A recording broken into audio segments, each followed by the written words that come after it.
Luxury sports car জগতের শীর্ষ জনপ্রিয় ব্র্যান্ড ফেরারি বাজারে নিয়ে এলো তাদের ইতিহাসের প্রথম সম্পূর্ণ বৈদ্যুতিক বা ইলেকট্রিক গাড়ি। গাড়িটির মডেল দেওয়া হয়েছে লুচে, ইতালীয় ভাষায়, যার অর্থ আলো। গাড়িটির বাজার মূল্য নির্ধারণ করা হয়েছে রেকর্ড $6,40,000 মার্কিন, বাংলাদেশি মুদ্রায় প্রায় 7,50,00,000 টাকার বেশি।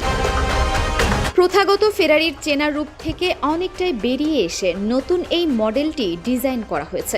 এটি ফেরারির ইতিহাসে প্রথম 5 আসন বিশিষ্ট গাড়ি। অ্যাপলের সাবেক প্রধান ডিজাইনার স্যার জনি আইভের ডিজাইন এজেন্সি লাফ্রমের সাথে যৌথ অংশীদারিত্বে গাড়িটির ডিজাইন তৈরি করেছে ফেরারি। লুচে মডেলটি বাজারে আসার পর থেকেই সামাজিক যোগাযোগ মাধ্যমে গাড়ি প্রেমীদের মাঝে তীব্র বিতর্ক ও মিশ্র প্রতিক্রিয়া তৈরি হয়েছে। কেউ কেউ এই ডিজাইনকে একেবারে মাস্টার ক্লাস ও যুগান্তকারী বলে প্রশংসা করলেও অনেকের কাছেই এটি চরম হতাশাজনক লেগেছে।